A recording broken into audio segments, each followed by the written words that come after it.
This channel does not promote any violent, harmful, or illegal activities. All content provided by this channel is meant for an educational purpose only. আজ পঞ্চমী আর আজ পঞ্চমীর বিকেলেই junior চিকিৎসকদের মিছিলের কথা ছিল, কিন্তু সেই মিছিলের অনুমতি দিল না পুলিশ।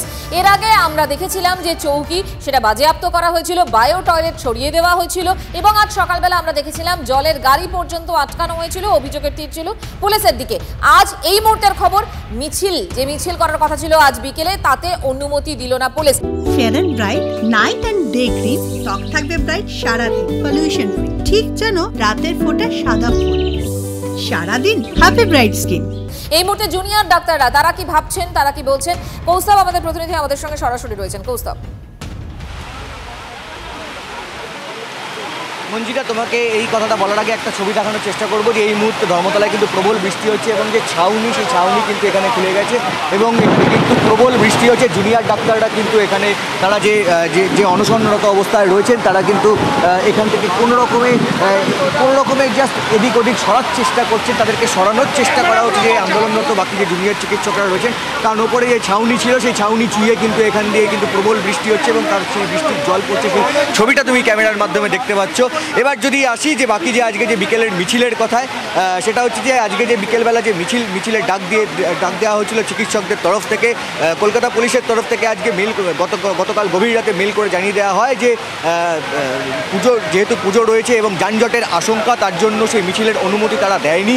কলেজ স্কোয়ার থেকে ভিক্টোরিয়া হাউস পর্যন্ত যে মিছিল রয়েছে সেই মিছিলের অনুমতি দেয়নি এবং চিকিৎসকদের তরফ থেকে পাল্টা আবার মেল করা হয় কলকাতা পুলিশের কাছে যে তাদের একটাই বক্তব্য যে ওই জায়গায় সেই অর্থে কিন্তু বড় কোনো পুজো নেই। বিশেষ করে কলেজ স্কোয়ারে যে বড় পুজোর কথা বলা হচ্ছে সেটা হচ্ছে সন্তোষ মিত্র স্কোয়ার, কিন্তু সন্তোষ মিত্র স্কোয়ারের যে জায়গায় পুজো এবং জুনিয়র ডাক্তারদের এবং চিকিৎসকদের যে আজকে যে মহামিছিলের যে ডাক দেওয়া হয়েছিল সেই মিছিলের রাস্তা কিন্তু সম্পূর্ণ আলাদা।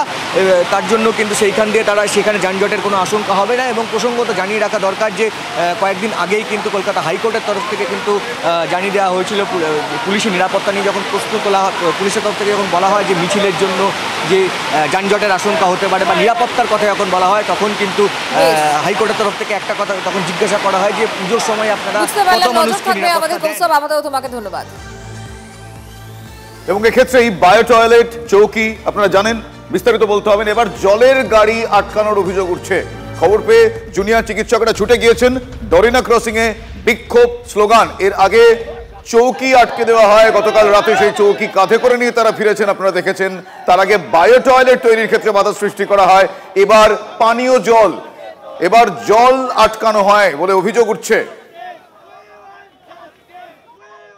ছবিটা দেখানোর চেষ্টা করবো, ঠিক যেখানে জুনিয়র ডাক্তাররা আন্দোলন চালাচ্ছেন, যেখানে তারা অনশন করছেন, তার সামনে কিন্তু এখানে যে পুলিশ রয়েছে, পুলিশকে ঘিরে কিন্তু বিক্ষোভ দেখাচ্ছেন এখানে যারা আন্দোলনরত রয়েছেন এবং তার সঙ্গে তারা কিন্তু যে জুনিয়র ডাক্তাররা তারা কিন্তু এখানে পুলিশকে ঘিরে বিক্ষোভ দেখাচ্ছেন। তাদের অভিযোগ একটাই যে এখানে যে তাদের জন্য অনশনকারীদের জন্য যে জলের গাড়ি আনা হচ্ছিল সেই জলের গাড়ি আটকে দেয় এখানকার যে স্থানীয় পুলিশ, সেই জলের গাড়িকে আসতে তাদেরকে বাধা দেয়, এমনটাই অভিযোগ করছেন তারা। এবং তারপরে কিন্তু তারা সেখানে ছুটে যান এবং ঠিক ডেকার্সল্যান্ডের সামনে থেকে সেখান থেকে তারা জলের গাড়িটাকে ছিনিয়ে নিয়ে আনেন এবং সেখান থেকে ছাড়িয়ে সেই জলের গাড়িটাকে তারা নিয়ে আনেন এই ধর্ণামঞ্চের সামনে। কোনো কারণ নেই, এসে জিজ্ঞেস করছেন ডাক্তার কারা আছেন। আমি তো এটাই বুঝতে পারছি না কেন কি তাদের জল খেতে দেওয়া হবে না, মানে এতটা অমানবিক।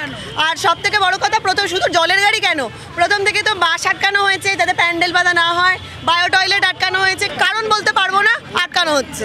এ আবার কিরম কথা, আমরা কিছু বলতে পারবো না, তাহলে আটকাচ্ছে কেন? এই সরকার তার পুলিশ প্রশাসনকে এমন একটা অমানবিক নির্দেশ দিয়ে রেখেছে যে সমস্ত রকমভাবে আন্দোলনকারীদের সঙ্গে অসহযোগিতা করতে হবে। এই অসাধারণ মেধাবী ছেলেমেয়েগুলো কিছু মরে গেলেও এদের কিছু যায় আসে না।